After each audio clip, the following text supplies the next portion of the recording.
Do you ever feel like fear is taking control of your life? Panic attacks are serious, and I used to suffer from them terribly. But if you want to know a natural way of conquering them, then check out this video. We're always publishing more videos on how to find your way, heal, and get more life out of life. So be sure to subscribe and click that little notification bell thingy. So there was this girl I liked in high school. There's way too many stories that start out like that, right? But thing is, there was this other guy who liked her too. And he was always hanging around with her, and I was just way too intimidated to talk to her. And it didn't help that I hated myself for being afraid. And then there was just this one day where they were sitting around in the hallway at school, and it was her and her friend and that guy, of course. And I managed to work up the nerve finally to go up and talk to her. So what I did, I walked right up.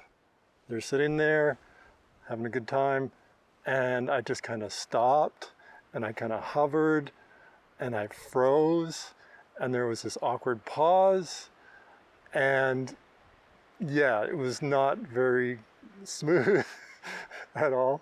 So I think I started turning red. I might have blurted something out, and I was just like this easy target for that guy. He said something, and it probably wasn't even that bad at all, but to me, it was devastating, and I just left. And so that social anxiety and general anxiety got worse and worse, and I developed panic attacks. And it could just hit me for no reason out of the blue. I would just be in my head, and it would just all of a sudden come on. And it got to the point where I just simply could not talk to people at all unless I'd grown up around them. And there's a weird twist of fate in my story. I was doing my bachelor's degree, and there was a different girl that I liked. And I was so determined to talk to her that I just decided this was going to be it. So I worked up my courage, and the next day I decided I'm going to talk to her. But guess what? When I started walking up to her, that exact same guy was there. What the hell? There she was with her friend and the same guy, and the same sequence played out just like it was a script. And by the time I left, I was even more devastated. Weird, right? I didn't know it at the time, but the universe was sending me a message through that guy. And I needed to do something different. At the time, I was reading Dune, the science fiction novel by Frank Herbert, and there's a quote in it that inspired me. I must not fear.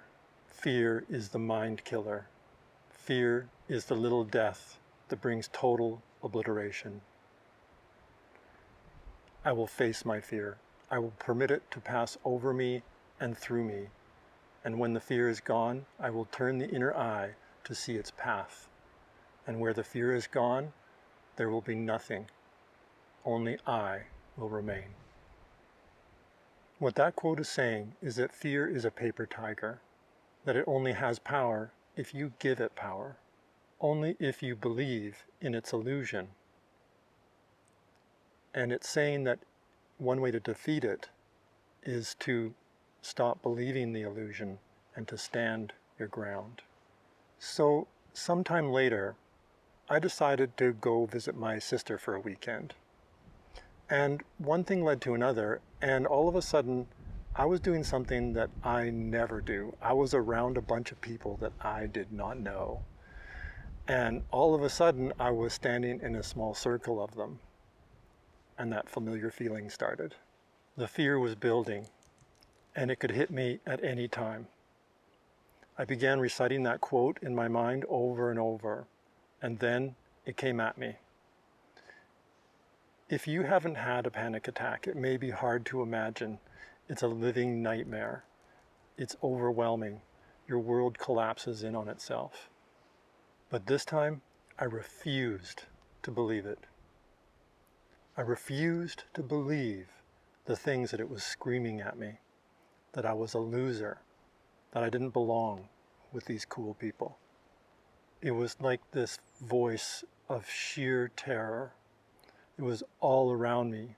It was like a face coming straight at me, but I refused to believe it. I just kept telling myself over and over that it wasn't real. And then it was gone. Gone. I was still standing, but it was gone. I was still standing in this circle of people who were still, talking and joking around with each other like nothing had happened. I had just fought this giant battle, and for them, an ordinary moment had just gone by. I have no idea how those people didn't notice what just happened. Maybe alcohol? But then something else happened that was different. For the first time since I was a kid, I just hung out with people and enjoyed myself. I was free. And it's so strange, because all I needed to do to be free was to not believe in the lies that the fear was telling me. I just needed to not believe that I was a loser, that I didn't belong. And as soon as I stopped believing, I took my power back from fear. I cannot recommend that everyone who suffers from panic attacks use this technique to overcome them. It's hard. And there are other gentler ways that are natural to overcome them. That day, I won the battle against panic attacks. But the overall war against fear wasn't over for me. The story kept going. In later years, it crept back into my life in insidious ways, and I had to overcome crippling anxiety and PTSD. To win the war and to truly heal my life, I needed the help of our Sakaso healing and transformation system. With Sakaso, I was able to find the root causes of the fear that were hidden in my subconscious mind. I was able to find those subconscious programs and shift them, and then create the life that I really wanted to live. If you'd like to know more about that, then just go to our sakaso.ca website and schedule your free life breakthrough session. Have you ever had a social situation that's been awkward? Write to us in the comments below. We'd love to hear about it. And if you like this video, give it a thumbs up, share, subscribe, and we'll see you soon. Bye-bye.